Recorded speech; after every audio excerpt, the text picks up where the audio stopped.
യഥാർത്ഥത്തിൽ ഈ United Nations, അതുപോലെ IMF, world bank, international law, ഈ സാധനമൊക്കെ എനിക്ക് തോന്നിയിട്ടുള്ളത് ഒരു ഇന്റർനാഷണൽ പാക്കേജിന്റെ ഭാഗമാണ്, ഒരു പാശ്ചാത്യ പാക്കേജിന്റെ ഭാഗമാണെന്നാണ്. എന്നുവെച്ചാൽ പാശ്ചാത്യ അജണ്ടകൾ ലോകത്ത് നടപ്പിലാക്കാൻ വേണ്ടിയിട്ട് അവർ ഉണ്ടാക്കി വെച്ചേക്കുന്ന ഒരുതരം സംവിധാനമാണെന്ന് എനിക്ക് പലപ്പോഴും തോന്നിയിട്ടുണ്ട്. കാരണം ഈ പാശ്ചാത്യ രാജ്യങ്ങൾ ലോകത്ത് എവിടെ എന്ത് ചെയ്താലും അവിടെ ഇന്റർനാഷണൽ ലോ ബാധകമല്ല, UN ഇടപെടത്തില്ല, ലോകാരോഗ്യ സംഘടന ഇടപെടത്തില്ല, IAEA ഇടപെടത്തില്ല, ആർക്കും ഒരു പ്രശ്നവുമില്ല. ഉദാഹരണം പറഞ്ഞാൽ ഗസയിൽ ഇത്രയും കുഞ്ഞുങ്ങളെ കൊന്നൊടുക്കി, വംശഹത്യ നടത്തി.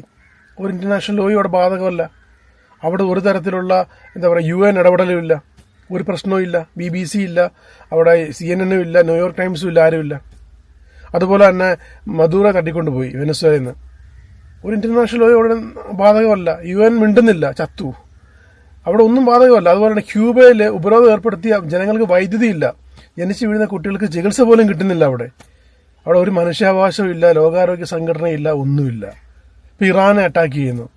ഒരു ഇന്റർനാഷണൽ ലോയും ബാധകമല്ല, ഒന്നുമല്ല. ഇത് ഈ പാശ്ചാത്യ രാജ്യങ്ങൾക്ക് ലോകത്തെ നിയന്ത്രിക്കാൻ, കൊള്ളയടിക്കാനായിട്ട് ഉണ്ടാക്കി വെച്ച ഒരു സംവിധാനമാണെന്നാണ് എനിക്ക് തോന്നിയിട്ടുള്ളത്. ഇപ്പം അതുകൊണ്ട് തന്നെ സത്യം പറയാൻ ഇനി അങ്ങോട്ട് വേണ്ടത്, എൻ്റെ ഒരു അഭിപ്രായത്തിൽ ഇനി വേണ്ടത് ഏഷ്യൻ രാജ്യങ്ങൾക്ക്, ഏഷ്യൻ ആഫ്രിക്കൻ രാജ്യങ്ങൾക്ക്, അല്ലെങ്കിൽ റഷ്യ ഉൾപ്പെടെയുള്ള രാജ്യങ്ങൾക്ക് അവരുടെ ഓൺ സംവിധാനം വേണം, ഇന്റർനാഷണൽ നിയമങ്ങൾ വേണം. അതായത് ഒരു ഒരു ഒരു സ്വതന്ത്രമായ ഒരു ദ്വീപിൽ, ആർക്കും റൈറ്റ് ഇല്ലാത്ത സ്വതന്ത്രമായ ദ്വീപിൽ ഈ രാജ്യങ്ങളുടെ എല്ലാം കൂടെ ഫണ്ട് ഉപയോഗിച്ച്, സൈനികരെ ഉപയോഗിച്ച് ഒരു ഇന്റർനാഷണൽ ബോഡി ഉണ്ടാക്കുക എന്നുള്ളതാണ് നമ്മുടെ ഏഷ്യൻ ആഫ്രിക്കൻ രാജ്യങ്ങളിലെ, അല്ലെങ്കിൽ ഈ റഷ്യ ഉൾപ്പെടുന്ന റീജിയനിലെ യൂറോപ്യൻ രാജ്യങ്ങളിലെ പ്രശ്നങ്ങൾ പരിഹരിക്കാനും കാര്യങ്ങൾ സോൾവ് ചെയ്യാനായിട്ട്.